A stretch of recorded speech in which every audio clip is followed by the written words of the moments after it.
Welcome back, everyone. Before we dive in, make sure you drop your thoughts and the lessons you took from this story in the comments. And don't forget to like and subscribe. Let's get into it. I have decided to start a new life without you. The words hung in the air of the upscale restaurant where we had gathered to celebrate my daughter's college graduation. Leonard, my husband of 28 years, stood with his champagne glass still raised, his announcement displacing the toast he was supposed to be making to Jasmine's achievements. The clinking of silverware ceased. Conversations halted mid-sentence. 50 pairs of eyes darted between Leonard and me, waiting for my reaction. They were ready for tears, shouting, a dramatic exit. Instead, I smiled. Congratulations on your honesty. My name is Michelle Caldwell. I am 54 years old, and until this moment, I had been playing the role of the devoted wife and mother perfectly. I had put my own career aspirations on hold to support Leonard through 3 business ventures, 2 career changes, and countless finding himself phases. I had raised our brilliant daughter, Jasmine, who sat beside me now, her graduation cap still perched on her head, her expression frozen in horror. From the corner of my eye, I saw Sierra Moore, Leonard's much younger girlfriend, shifting in her seat at the back table, where she sat with people I had considered friends for decades. The same friends who apparently knew about the affair, but never thought to tell me. The same Sierra who had attended our holiday parties, who had once called me asking for advice about negotiating a raise, who had smiled at Jasmine and asked about her classes as if we were family. Leonard cleared his throat, as if he could somehow turn his declaration into something noble. I did not mean to drop this on you like this, he began, looking around the room. But it is time I live authentically. A murmur went through the guests. Someone dropped a fork. Jasmine's hand tightened around her napkin so hard that the fabric twisted. My sister-in-law Carla stared at her brother in disbelief, her lips parted, as though she had misheard him. With practiced calm, I reached into my handbag and pulled out a sealed, cream-colored envelope. I placed it gently beside Leonard's plate, just under the base of his champagne glass, so he could not ignore it. His triumphant expression flickered. "What is this?" he asked, his voice louder than he intended. A server who had been refilling water glasses suddenly became very invested in rearranging the bread basket, staying close enough to hear every word. "Something for you to read later," I replied, keeping my voice level. Then I turned to Jasmine. Her face had gone pale beneath her makeup. I cupped her cheek and kissed her forehead. "I am so proud of you, sweetheart. This day is still about your accomplishment." Her eyes flooded with tears. "Mom," she whispered, her voice breaking. I squeezed her hand, a quiet promise that I was not falling apart, even if the ground beneath us had shifted. Then I rose, smoothed the front of my dress, and addressed the room. "Please enjoy your meal. I wish you all a lovely afternoon." My tone was polite, calm, almost detached, as if my husband had not just set fire to the life we had built. Chairs creaked as people shifted. Someone at Leonard's table mumbled, "Michelle, wait." But I did not look back. I walked through the maze of white tablecloths and half-finished salads, feeling 50 pairs of eyes track my every step. The heavy door closed behind me with a soft but final thud, cutting off the rising buzz of whispers. Outside, the Georgia summer heat hit me like a wall, the kind of dense warmth that wrapped around you and refused to let go. I stepped onto the sidewalk, took a long, steady breath, and felt something inside me loosen. For the first time in years, I could breathe without calculating who needed me next. No phone vibrating with Leonard's crises. No late-night budget spreadsheets to fix his mistakes. Just my heartbeat, steady and clear in my ears. Behind me, the restaurant door flew open. "Michelle!" Leonard's voice, usually so smooth and sure, came out high and strained. His dress shoes clapped sharply against the concrete. "What is this?" He waved the envelope like it was on fire. "What have you done?" I did not slow down. I walked toward the parking lot, my heels tapping a calm rhythm on the pavement. "Read it," I said over my shoulder. "You will figure it out." I did not bother to turn and watch his face. The envelope contained the beginning of my revenge, though I did not think of it as revenge at first. It was simply logic. It was math. It was a ledger finally balanced. While Leonard had been dreaming his way out of our marriage with Sierra, I had been doing what I always did, checking the numbers. I had always been the practical one. When Leonard declared he wanted to leave his stable job to start a consulting firm, I was the one who ran the projections. When that failed and he moved into a sales job, I managed our budget while he found his footing. When a friend convinced him to invest in a restaurant that closed in less than a year, I was the one who quietly covered Jasmine's tuition payments, so our daughter would never feel the instability. I worked as a finance manager for Trevanta Corporation, the kind of job that did not make for exciting conversation at parties, but kept a household afloat. My own dream had always been to open a financial consultancy for women, to help them understand their money and protect themselves. I kept that dream folded up and tucked away like a letter I never had time to mail. 3 months before Jasmine's graduation, I noticed small discrepancies in our joint bank accounts. Transfers for odd amounts to an account I did not recognize. Not huge sums, but regular. Predictable. To anyone else, they might have blended into the background noise of bills and auto payments. To me, they glowed. At first, I double-checked our accounts, thinking it could be a clerical error. Then I saw the pattern. Same account. Same timing. Same careful amounts, just small enough not to trigger automatic alerts. I could have confronted Leonard that night while he sat in front of the television, laughing at a show he barely watched. Instead, I watched him. The way he kept his phone face down. The way he stepped outside to take calls, his voice low. The extra cologne. The new shirts he insisted were on sale. One evening, he came home late, smelling faintly of a perfume that was not mine. He kissed my cheek without looking me in the eyes and launched into a story about traffic on the freeway. I set his plate on the table, nodded, and made a note in my mind, date, time sent. A week later, he left his phone on the kitchen counter while he took a shower. The screen lit up with a preview of a message. I did not touch it at first. I stood there, my hands flat on the counter, listening to the rush of water upstairs. Then another message came, and curiosity finally crushed whatever loyalty I owed to his privacy. I opened the messages. Sierra's name at the top of the thread. Their words blurred together at first, a wave of emojis and half-finished sentences. Then sentences sharpened into meaning. I cannot wait until after Jasmine's graduation, she wrote. It will be a relief not to sneak anymore. After the graduation, I will tell her, Leonard had replied. Public setting is better. She will not make a scene in front of everyone. Then we can finally start our real life. My real life, apparently, had an expiration date, written casually between restaurant reservations and heart emojis. I scrolled further. Screenshots of rental listings for beachfront property. Photos of jewelry. Menus from expensive restaurants I had never visited. While he told me we needed to tighten our belts for retirement, he had been feeding a fantasy with my time and our money. I stared at the phone until my vision blurred, then put it back exactly where I found it.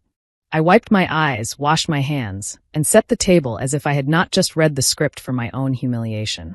Leonard had forgotten one critical detail. I had been a financial professional for 30 years. I understood money trails. I knew how easily numbers betrayed secrets. And I remembered the prenuptial agreement we had signed 28 years ago, back when my inheritance and my savings dwarfed his. He had insisted on that agreement. I just want to protect what I am building, he had said then, all confidence and charm. It is just a formality.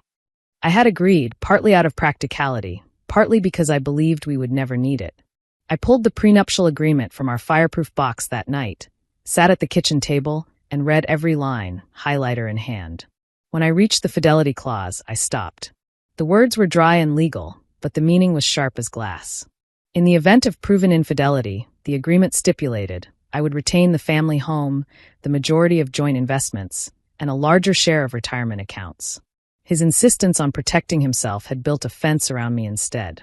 While Leonard planned his heroic escape with Sierra, I started planning too. I began compiling statements, downloading account histories, printing texts and emails, and storing them in a plain folder marked House Repairs. I met with an attorney, Martin Blake, during my lunch breaks. We sat in a quiet conference room while I slid documents across the table and answered his questions with clinical precision. You have a very strong case, Martin said after our second meeting. The transfers, the messages, the timeline, the prenuptial agreement. You are doing exactly what you should be doing, documenting, not reacting. There were moments when the temptation to explode was almost unbearable. Nights when Leonard came home late and invented flimsy excuses, and I had to swallow every urge to say, I know. I lay awake beside him, listening to his breathing, wondering when exactly the man I had married had turned into a stranger. The morning of Jasmine's graduation, I woke before dawn. I showered, dressed, and moved through the house as if it were any other big family day. I decorated a small breakfast table with flowers and a card for Jasmine. I hugged her. I told her how proud I was. And then, while Leonard was in the garage, I served him with divorce papers through a process server waiting down the street. He did not see that part coming. His planned grand announcement over champagne had collided with my quiet, legal earthquake. The envelope I placed beside his plate at the restaurant was not a surprise. It was a reminder. I had already started walking away. After leaving the restaurant lot, I drove home. Our colonial-style house stood at the end of the tree-lined street, exactly as it always had. The white shutters, the red brick, the porch swing we had bought on clearance. It looked peaceful, untouched, as if nothing inside had changed. I parked in the driveway and sat for a moment, hands resting on the steering wheel. Memories flickered. Jasmine learning to ride her bike in a crooked circle, Leonard and I painting the dining room, arguing about shades of beige. I had loved this house, not for its size, but for the life we built inside it. Or what I thought we built. Inside, everything was in its familiar place. Family photos lined the hallway. The antique grandfather clock my father had given us ticked steadily in the corner. The couch where Leonard and I had watched movies and fallen asleep during long winters still bore the faint indentation of our bodies. I went upstairs to our bedroom and opened the closet. Leonard's clothes were already packed into 2 large suitcases, tucked neatly behind a row of hanging garments. Shirts folded precisely. Ties rolled. Shoes wrapped. He had been planning to walk out without so much as a squeak from the hinges.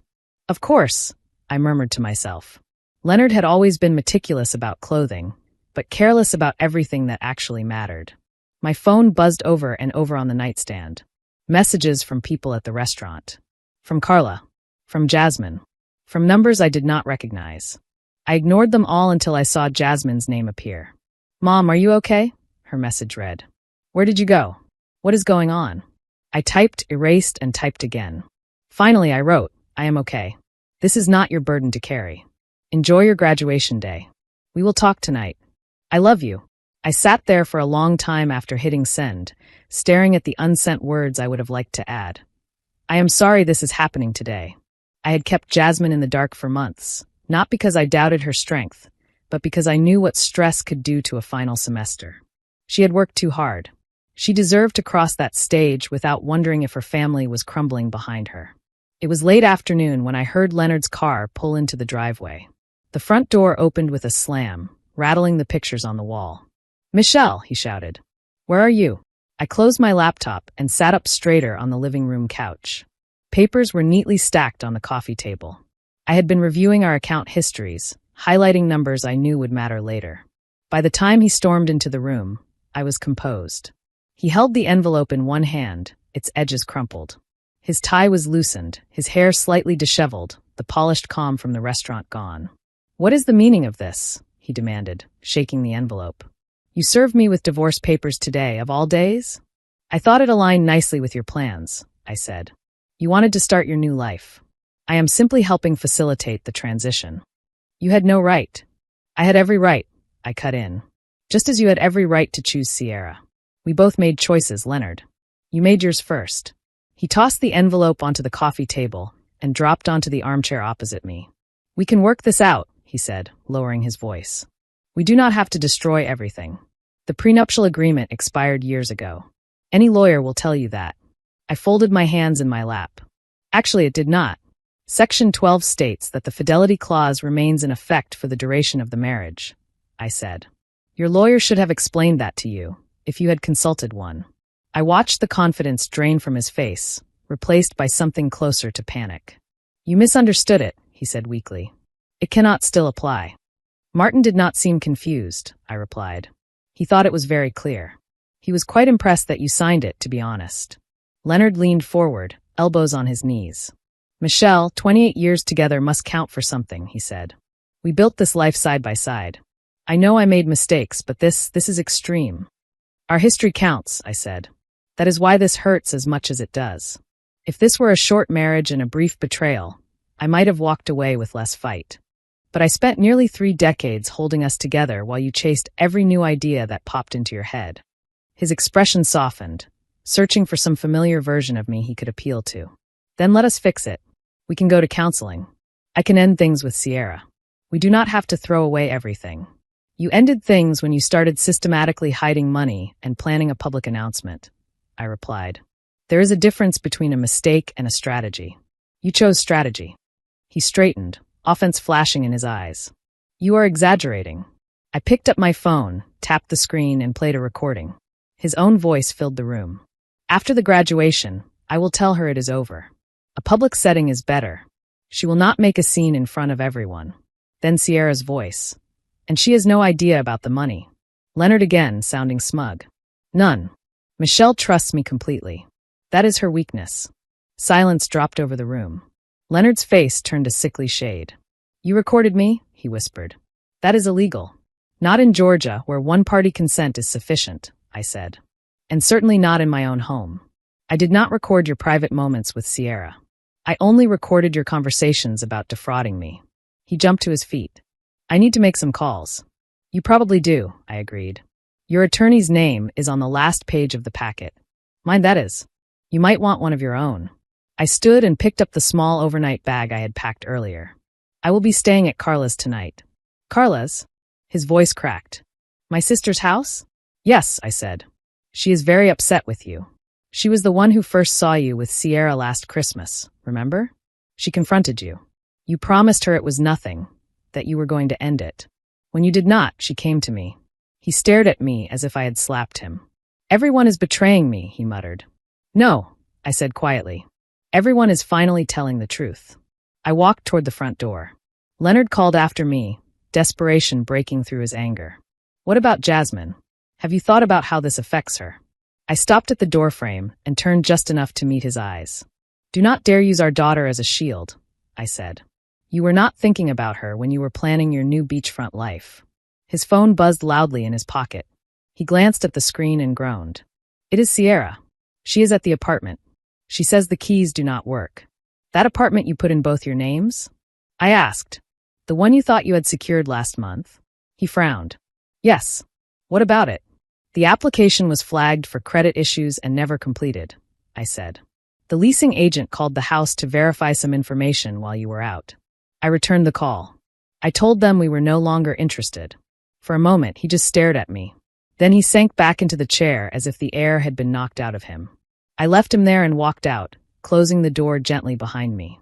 Carla lived in a small bungalow across town, close to the university where she taught literature. When I pulled into her driveway, she was already on the porch, arms folded, eyes sharp. She met me halfway down the walkway and pulled me into a fierce hug. I am so angry I could scream, she said into my shoulder. But I am glad you are here. I am all right, I said, though my legs trembled. Tired, but all right. Inside, Carla had already opened a bottle of wine. 2 glasses were waiting on the kitchen counter. I never thought he would do something this public, she said as she poured. The restaurant on Jasmine's day? That is not just selfish. It is cruel. That was the point, I replied, taking the glass. Humiliate me in front of everyone, so I would either break down or stay silent. He thought he could control the narrative. Carla shook her head slowly. He has always liked an audience, but this is another level.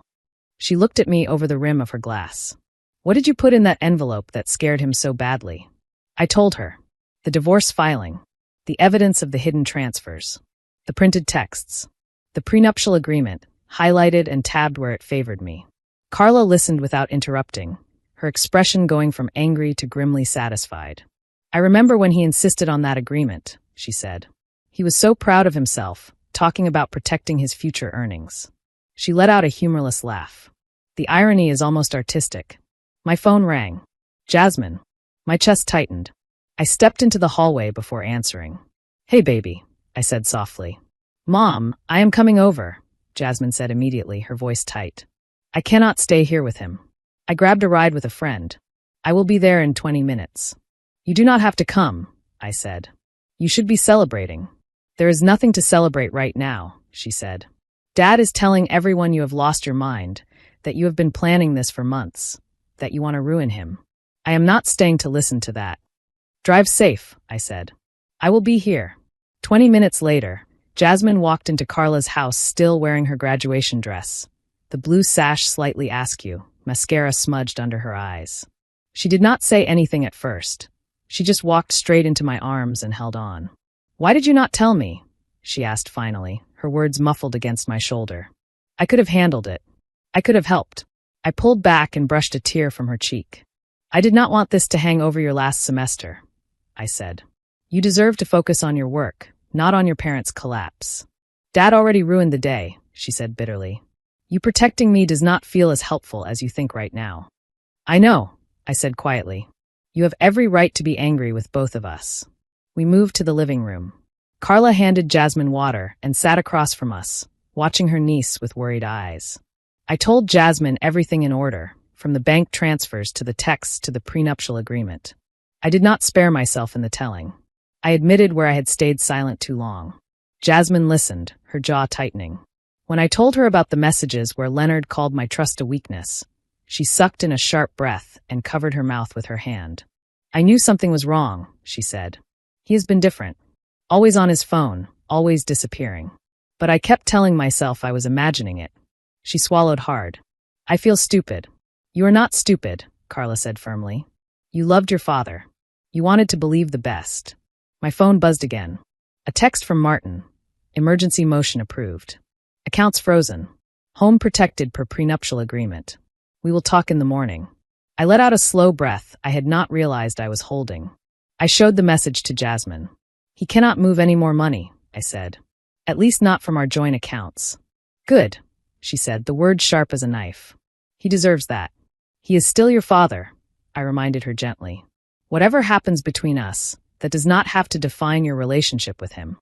She shook her head. Not today, she said. Maybe not for a long time. The doorbell rang. Carla got up, shoulders straightening. A moment later she returned, her expression hard.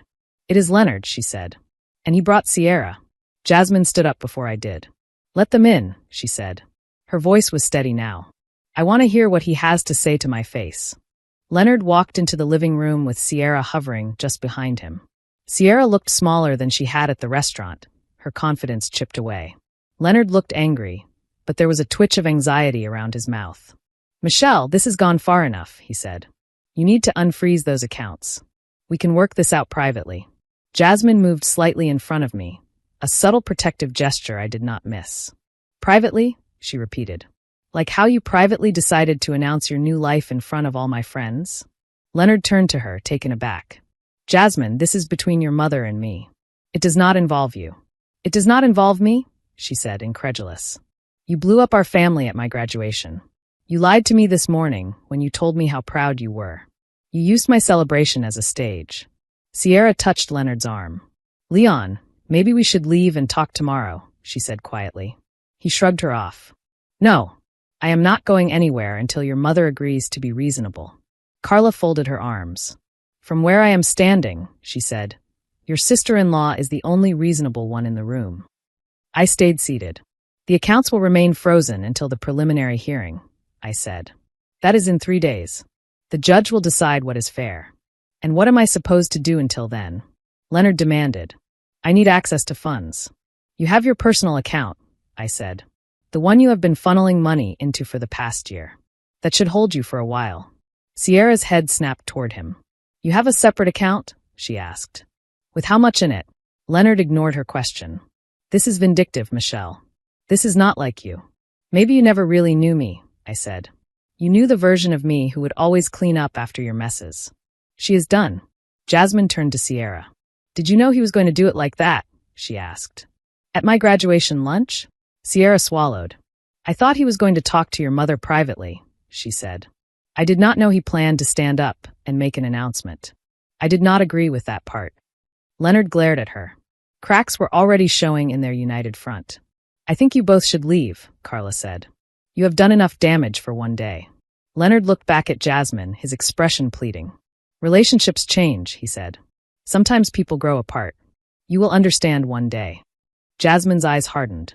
What I understand is that you took money from our family while I was working 2 jobs to help pay for my textbooks because you said things were tight, she said. What I understand is that you planned your big speech on a day that was supposed to be about me. He opened his mouth, but she held up a hand. Please leave, Dad, she said quietly. I cannot even look at you right now. The silence stretched. Finally, Leonard nodded once, turned, and walked out. Sierra followed, pausing just long enough to give me a look that was half apology, half self-pity. When the door closed, Jasmine collapsed onto the couch beside me and burst into tears. I wrapped my arm around her shoulders and held her until her breathing slowed. "I have never spoken to him like that in my life," she said, staring at the ceiling. "Sometimes standing up for yourself feels like breaking something," I replied. But some things were already broken. 3 days later, we went to court for the preliminary hearing. The small courtroom smelled faintly of paper and coffee. Leonard sat at the opposite table with a young attorney who looked as nervous as he did. Martin sat beside me, calm and organized. The judge, a woman with sharp eyes and silver hair, flipped through the prenuptial agreement, pausing occasionally to underline a clause. "This appears to be in order," she said. "Do you contest its validity, Mr. Caldwell?" Leonard's attorney cleared his throat. "Your Honor, we believe the agreement has effectively expired due to the length of the marriage." The judge adjusted her glasses. Section 18 states that the duration extends for the term of the marriage plus any proceedings arising from its dissolution, she read. There is no expiration date. She glanced at Leonard. "This is your signature, is it not?" Leonard muttered something unintelligible. The judge continued. "In addition, the evidence of systematic fund transfers raises concerns about financial disclosure," she said. "For now, the freeze on joint accounts will remain in place. Mrs. Caldwell will retain exclusive use of the family home pending final judgment, per the infidelity clause." Leonard's face flushed red. "This is outrageous," he whispered harshly. "No," the judge said. "This is what you agreed to." She banged her gavel softly. "We will reconvene in 30 days for a full hearing." Outside the courtroom, Leonard caught up to me. "Michelle, please," he said. "We can still fix this. We do not have to hurt each other like this." "I did not create this hurt," I replied. "I am just refusing to carry all of it by myself anymore." I walked past him, leaving him standing in the corridor with his new reality. Word spread quickly. Some friends called to offer support. Others called to fish for details. I kept my answers simple. "Leonard and I are separating," I said. "We are handling it through the courts." People filled in the gaps however they wanted.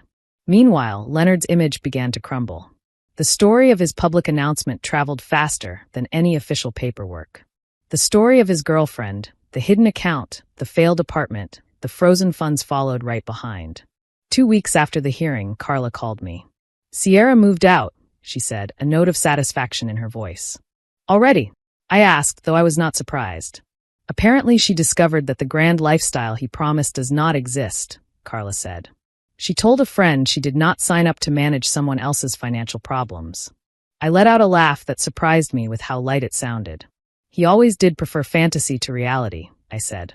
I, on the other hand, leaned into reality. I rented a small office downtown and filed paperwork to start my consultancy. I named it Caldwell Financial Transitions. My first 2 clients were referred by an old colleague who knew what I was going through and trusted my expertise.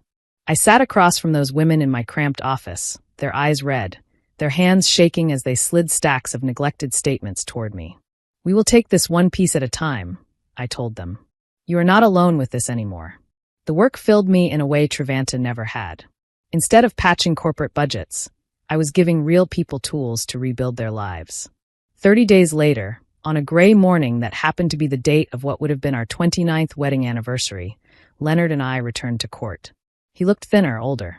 The fight in his eyes had dulled into something like resignation. The judge upheld the prenuptial agreement in full. Leonard left with whatever was in his personal account and his struggling business. I retained the house, my retirement accounts, and 70% of our shared investments. After the hearing, he approached me in the hallway one last time. "I made a terrible mistake," he said quietly. "If I could take it back, I would." "I believe you," I said. "But I cannot live like that again." He nodded slowly. "I hope you find happiness, Michelle. You deserve it." 6 months later, I stood in the larger corner office I had upgraded to, looking out over the city. Caldwell Financial Transitions was thriving. I had 2 associates, both women who had rebuilt their own lives and wanted to help others do the same. Jasmine visited as often as she could from Charleston, where she had started her marketing job. One evening, as we sat in my living room surrounded by takeout containers and client files, she looked at me with a small, proud smile. "You know what is wild?" she said. "If Dad had just been honest with you from the beginning, you might have agreed to a fair split. He might have walked away with half and a little dignity." "Sometimes people cannot see past what they want in the moment," I said. He wanted a story where he was the brave one finally choosing happiness. He forgot that other people were in the story too. I thought of that envelope on the restaurant table, the way his fingers had tightened around the glass when he saw it. It had not just contained my escape. It had contained the proof that I was no longer willing to let my life happen to me. For years, I had been Leonard's wife and Jasmine's mother before I was anything else. Now, I was a mentor, a business owner, an advocate. A woman who knew exactly where every dollar went and refused to apologize for protecting herself. I did not need a dramatic monologue to mark the change. I had already said everything that mattered with one quiet act. Placing that sealed envelope beside his plate and walking away with my head held high. In securing my financial future, I had reclaimed something far more valuable, myself. If you enjoyed this story, please like, comment, and share this video with your friends. Subscribe and turn on the notification bell so you never miss a powerful story drop.